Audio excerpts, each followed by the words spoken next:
But I needed to work, just support the family and do the things that the church needed. And so I was surprised that it began to work and how I could utilize the skills that I had business wise. I was just kind of shocked at how useful those were to me. And quite frankly, looking at other people and other pastors and discussions who didn't have some of the skills or knowledge that I had just because I'd been in the business world and dealt with things in that manner. So I quickly realized, oh, this is really a plus for me, not a negative.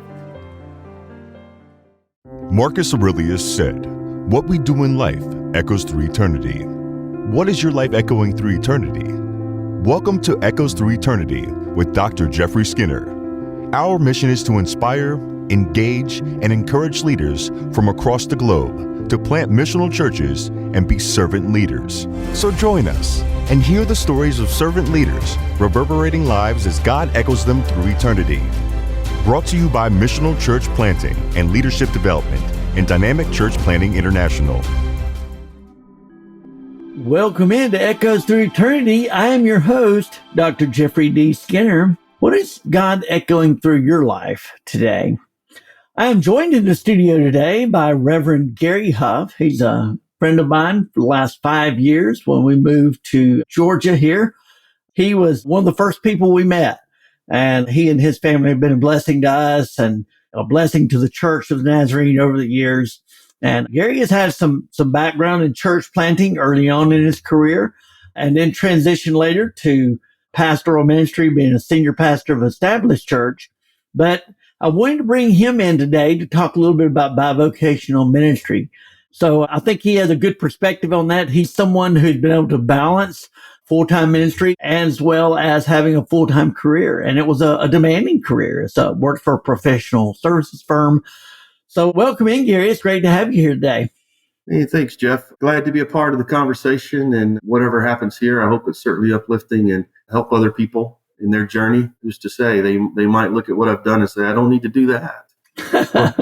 or they might look at it and say, yeah, that's something that would work for me. So hopefully that's what happens today. Well, your humility is one thing that I believe attracts others to you as an individual, but also has made you so good as a pastor. As you didn't make it about you. You were always careful to bring others around, to bring staff around you, to equip them to do the ministry and allow them to thrive. And especially in later years, you saw your role as one of kind of being there for support for the younger generation as they came along, and so passing that baton. And I witnessed that at the Gainesville Church where you pastored and served for a number of years. I guess, how were you long? 10 years, 11 years you were there? A little over 10 years.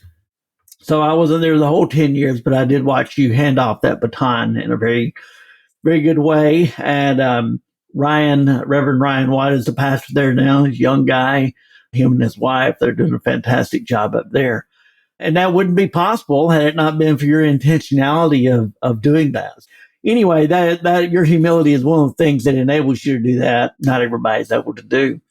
But wanted to talk to you a little bit. Let's first of all, let's talk about kind of your early days in the ministry there, your call. You were down in Peachtree City, I think it's when you first began kind of sensing that call to pastor, and you worked with them to plant a church down there. Talk to us a little bit about that journey and all the decisions y'all had to make. Yeah, it's a broad topic there that I could cover for a long time. And I might say that my call really started beginning at about 15 years of age. And okay. I heard that call, but I saw lots of friends declare that call, and then within, a year or two, no longer, devoted to that. And because of that, I was like, I'm not making a call until I really can follow through and know without a shadow of a doubt that I need to be doing this. And so I just became a churchman, and I served in all kinds of capacities and different, whether it was in the Church of the Nazarene, the different offices that you can hold. I held every one of them except for, pastor. And so later on in life, a new church was beginning to be formed, and they needed some folks to help go down there and start that. And I just certainly, me and my family at that time was just one daughter. I have 4 kids now, but just one daughter. We said, yeah, we want to be a part of that. And so we moved our family down to the Sharpsburg area of Georgia and became a part of that church. That was about 8 people at that time. And later on, as I was serving in all the capacities of the church, that calling came upon my life, I guess at a later point, closer to, I don't know, 28, 29 years old. I sensed that calling. And I know this is not about that calling, but I will cover it, and there's a scripture that was given to me, was Isaiah 40 verse 8, that said, the grass withers, the flowers fade, but the word of God shall stand forever. And that scripture kept coming back to me as I had created a successful business life and a little unfulfilled in it. Yeah, it was important and it was supporting my family, but I wanted to do something more. That scripture just really brought it in. And that's where I declared my call, began, preparing for ministry, and later on would serve on staff there, and then would serve in the Rome church for almost 5 years as a senior pastor, and then in Gainesville. So, it was a unique journey, and the church there was, a special time in my life to be able to take part in something that was just miraculous, to see it go where it needed to go. So, those are the vague generalities of where I am today and how I got here. Certainly willing to go in more in detail what you think might be useful for this. Yeah. So when you guys you said they had about 8 people there, but you were instrumental in kind of helping them with that small core team of 8 and kind of growing that. What were the conversations you guys were having and to kind of take it to that next level? The uniqueness first of this 8 people that, literally was growing every week. And we were meeting at a Church of God in the afternoon at 2 p.m.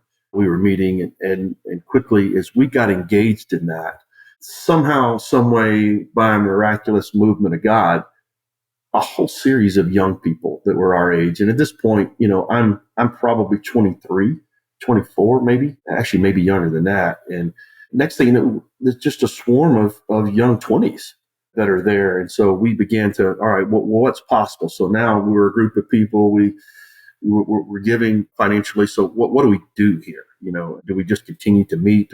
And so we began to plan out what it would cost to do the certain things that we needed. And, at that point in time, I think life was a little bit different. You felt that you needed a building. I'm not sure that's the case now, but we certainly did there. And so we began to plan out what it would cost in the locations that we would be in and those type things. And then we recognized that, we had a retired pastor who was really kind of helping us launch that was basically working for free. And we knew that we had to pay that pastor. And so we really began to work down almost a business plan of, all right, this is how much we have to bring in to be able to accomplish the task that we want to be as a church. And so that's how we started. And yeah, next thing you know, things snowballed, and there's certainly a ton of challenges in there and miracles that are part of that I could go into as well, whichever direction you'd like to go. Yeah.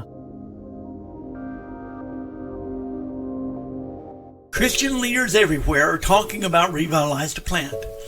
Written by Drs. Desmond Barrett and Jeffrey D. Skinner, Revitalize to Plant is more than a philosophical approach to church planting and revitalization. The authors have experienced the crucible of leading in the trenches of ministry. It's gritty, practical, and most of all, recasts our vision and understanding of church planting and revitalization. Revitalize to Plant, now available on Amazon or revitalizetoplant.com. That's revitalizetoplant.com. The last resource you'll need to bring new life to your church. Yeah, talk about a little bit about the miracles. I believe that God rewards steps of faith. And certainly there was when you and I have talked before about when you guys were looking at that building, there was something miraculous that kind of helped. You guys started that and still wasn't sure how everything was going to work out when you did. And then you had a cell phone company that approached you guys, right? Yeah. So we'll just start from the beginning. We started looking for property.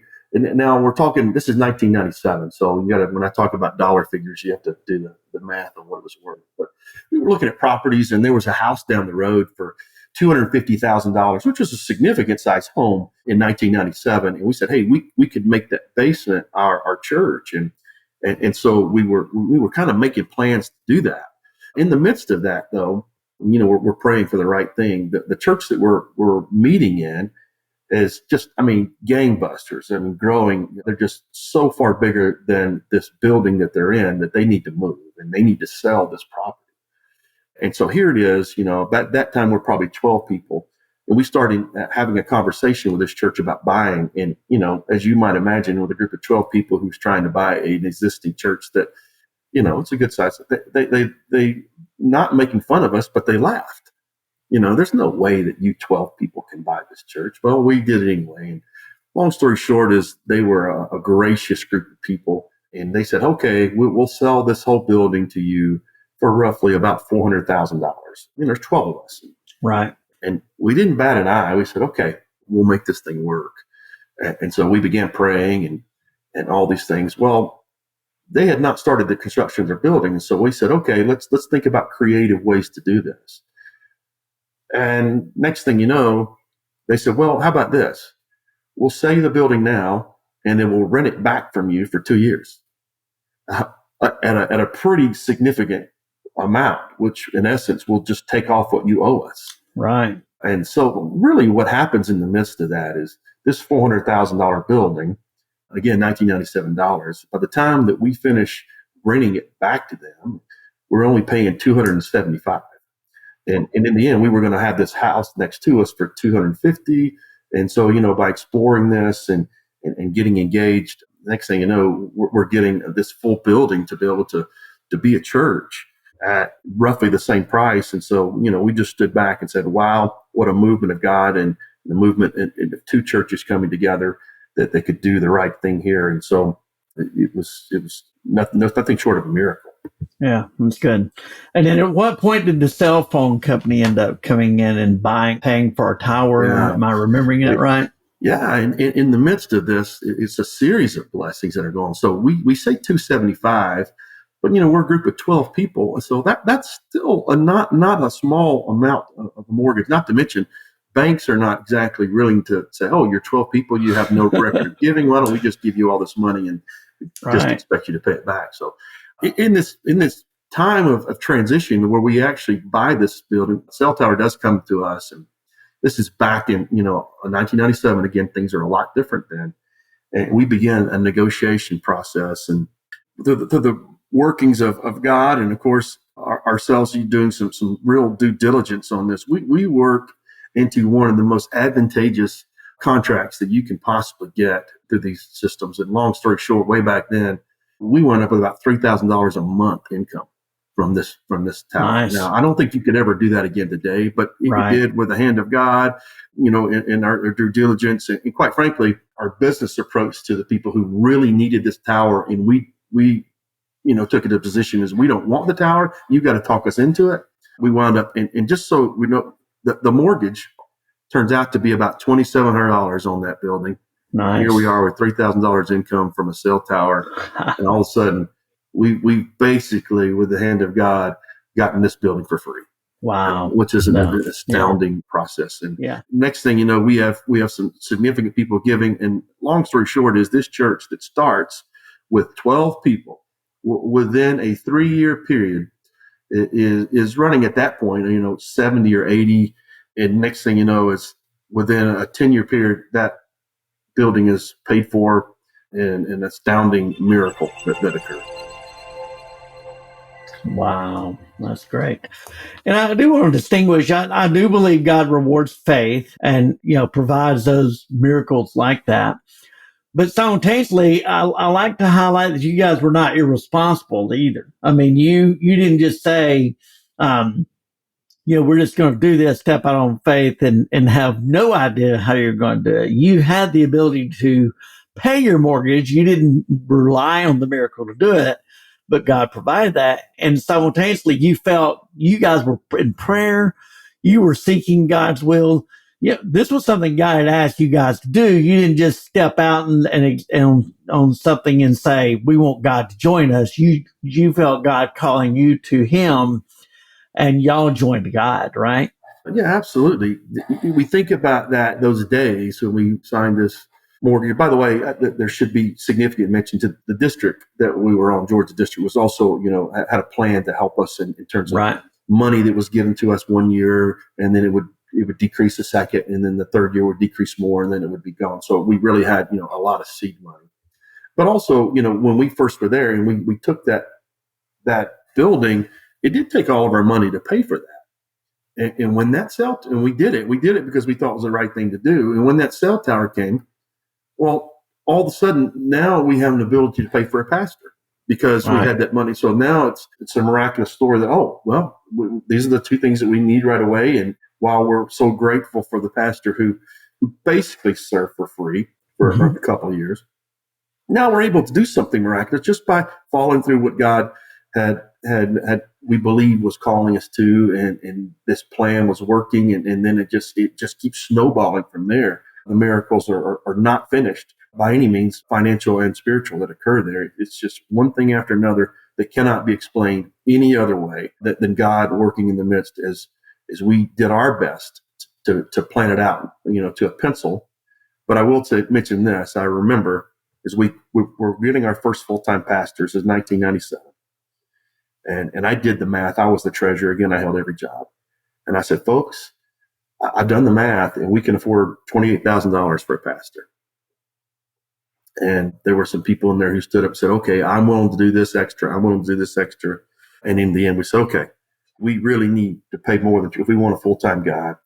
And so we changed our gal, and we bumped that up out of faith to like 42. And we knew we were about $12,000 short, roughly, of what we really wanted to do. And right. And so we got that pastor, and next thing you know, while we did have money to pay for that in reserves, so we wouldn't have been out, we could have paid for a full year without having to do this.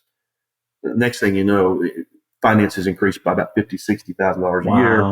And so the next thing, that was wonderful. And I would say that I'm not one that says, name it, claim it. I'm not one about, right. But I will say that when I did that and I stepped up and said, we do this for the pastor, this is not a joke. The next day I went in and got a raise.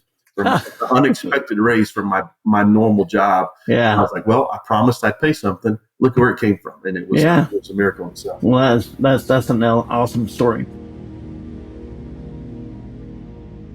So I want to transition now, and thank you for that. I just felt like it was important for people to kind of understand your background and that, your journey as a pastor. You have now, after pastoring for a number of years, have stepped back from full-time pastorate. You still attend local church, volunteer within local church, and help that way, but you're no longer the lead pastor. But while you were, in the beginning, you said that you were a bivocational. You didn't have a choice. You had to do that, even though your plan was to be a full-time pastor. That because of circumstances, you had to be bivocational. Talk to us a little bit about that. I feel like you are one who's kind of navigated that in your life in a very well-balanced way from the outside looking in. Of course, we see our own warts, we see our own flaws, and so we can point to those things. But I'm not alone in saying, you got 4 beautiful children. Levi is the youngest, and he's now a golf pro at 18, which is pretty amazing. And so he's doing well, and just picked it up just like the last couple of years of his high school there. And then got a teacher overseas in South Korea, and got another one who was in finance, and now she's going to back to school to be a counselor, and you got another one in the IT industry. So, you've launched well. You've launched your kids well, and you did all that, and God has given you favor. Talk to us a little bit about bivocational ministry. Personally, I believe that the future of the church is bivocational ministry. I don't think that churches are going to be able to afford in kind of a post-Christian society, which is just a way of saying that people are not planning their lives around church and the Christian faith in ways that they used to. It's not necessarily suggesting that the church has no place in society. But anyway, talk to us a little bit about that. I believe that, like I said, I believe bivocational ministry is going to be required of all pastors going forward within the next 5 to 10 years. How have you navigated that in your own life? Yeah, it's an interesting answer to that. As I prepared for full-time ministry at the calling of God and began to do that, and one of the first opportunities that came to me, although it wasn't the first, but one of the first opportunities was a small, I would say very small church that was running, 25, 30 people, and it was requested that I be the pastor. And I went and interviewed, and I was so excited about, getting out of secular work that I was like, oh, that's what I do. You just do it and you make the sacrifices. But it quickly turned out, well, at that point, I did have 4 children and I had a wife who didn't work outside the home. And so, making that work quickly became an issue. And so in essence, that church and the district superintendent said, this is the place, but you're going to have to keep working. And I immediately said, well, if I've got to keep working, I'll just keep this, business job that I have and make this thing work. And so I did. That's what I did. And believe it or not, I was commuting 77 miles one way during that process. But, still, I won't go into great details, but I got blessed in the midst of all that.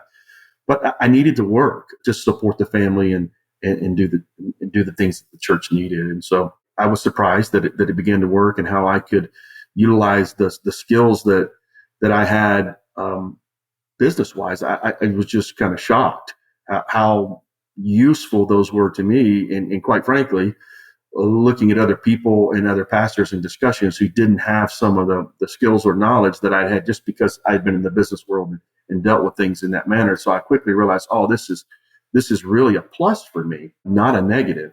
And so I began to do things in that manner. And, also as a part of it, I quickly recognized that efficiency was important. I couldn't, spend a lot of time, spinning my wheels. And I began to learn how to compartmentalize my time in terms of where I would spend it and what I did in different places, because, just wasting time was not something that I had the luxury of. And so I began, compartmentalizing, and it really created an environment that worked well, especially for that small church that I was in. And I think it was, in the end, deemed a success to be able to do both. But, things transitioned, and later on I would transition to another church, in particular in Gainesville, that quote unquote would pay a full-time salary. Well, at that point I had already looked at things, and while it was a full-time salary, my wife didn't work outside the home, 4 children. And I quickly recognized, well, yeah, I see the benefits of doing this. And so it began to transition from I had to now I was thinking, no, this is what I want to do. And there are a lot of benefits to both ways, by the way. I don't mean to say that, if you're a full-time pastor that you don't have the business sense. I'm not saying that at all. But I am saying that there are benefits and detractions to both. And I quickly realized that I think I could be more effective in this type of ministry. And so we moved that direction. And it was quite the discussion during an interview process of whether, a church who is used to having a quote unquote full-time pastor. And by the way, bivocational is a full-time pastor. Let there be no question about that. And it was quite the, journey that we got there. And through the discussions of me explaining how this works and how I've made it work, eventually they all agreed. And so we began doing that. And then it began to give me, additional things as I could take less of a salary and then bring on additional staff, because the church was larger than the one I had. And of course, I valued greatly a lot of different things. Number one, diversity in the pulpit. And I knew that we wanted to help another generation along. So we got some younger type pastors who would come along. So we really, in essence, for the price of one pastor, we wound up with 3. And really, we kind of had more than that, because Jeff, you were kind of doing some volunteer work and other things like that. But it really allowed us for me to go in and take those weak spots that I had, in particular as a bivocational pastor, to be able to get someone who could fill those. I didn't need anybody else who did what I did. I mean, I already had some gifts and abilities, and those are what I needed help with. And so we brought the people in who could do that, and it greatly benefited the church. And so in the end, from that perspective, it was just kind of a win-win situation. We had a lot of business experience that could help the church. And we also could plug some of the holes that a bivocational person can't fill sometimes. And so in my mind, we kind of put together a dream team of people who were willing to partner up. And eventually, we kind of made a succession plan where Ryan got to become the senior pastor of that church. Yeah. And I appreciate that. And that succession went well. I thought it went very well. And you have a strong team there. Trevecca Nazarene University, which we mentioned on this podcast a lot, where my son is attending as a freshman now.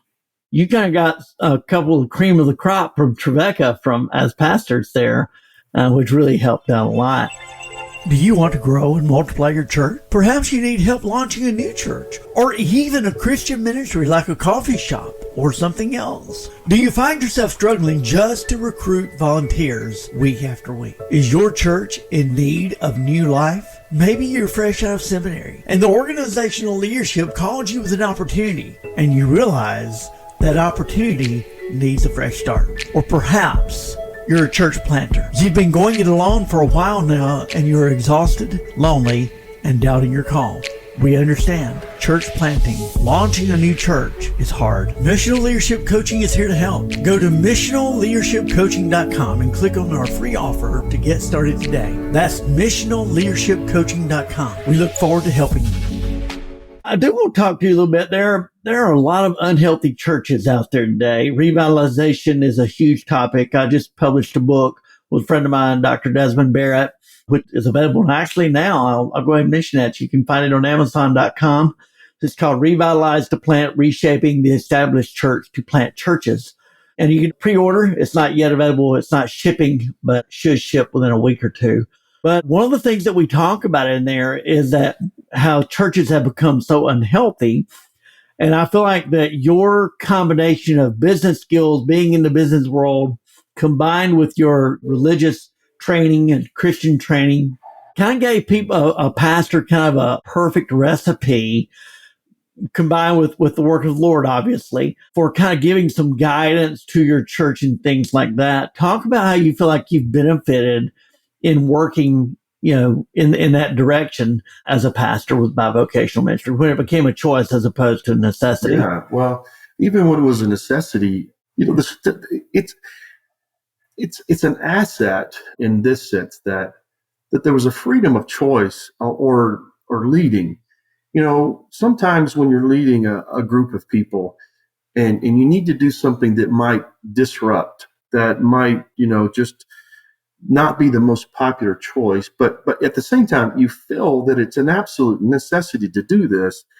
Sometimes you're performance driven. And what I mean by that is you're driven by those who evaluate your performance, right? Yeah. In essence, they affect your livelihood and the ability to think, a little bit independently that, okay, yeah, this I do owe this group of people the respect they deserve because I'm under their authority, but I can also lead in a sense without fear of saying, well, Pastor, you don't do this, then we're going to do this. And so it really allowed the idea that I really can lead the way that I feel that God wants me to lead.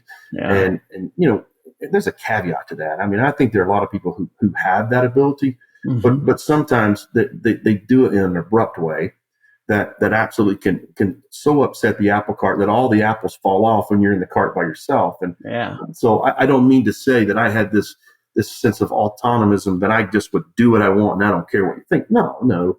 I always want to build consensus, and I think that's extremely important. But sometimes when the hard choices had to be made, I didn't have that. That was not a factor. Whether these people going to continue to support me if I make this decision, and I think that in the end that really helps people to respect you because hey, we really can count on a solid level decision in this situation. And so I feel it was a great benefit. I'm not sure everyone else would do that.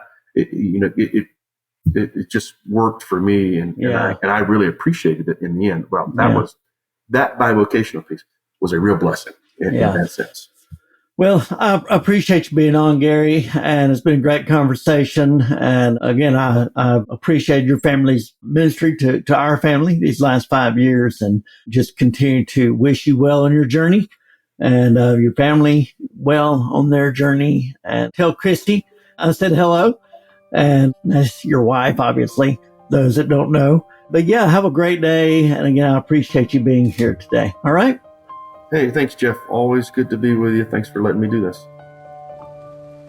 You can be a co-creator with God by helping to echo our guest voices. Share our episodes with friends and family and on your own social media accounts. Give us positive 5-star reviews. The more positive reviews we have, the more visibility we have, and the more voices that are echoed through eternity. We often invite guests who are serving faithfully year after year, often in anonymity in their respective roles in ministries.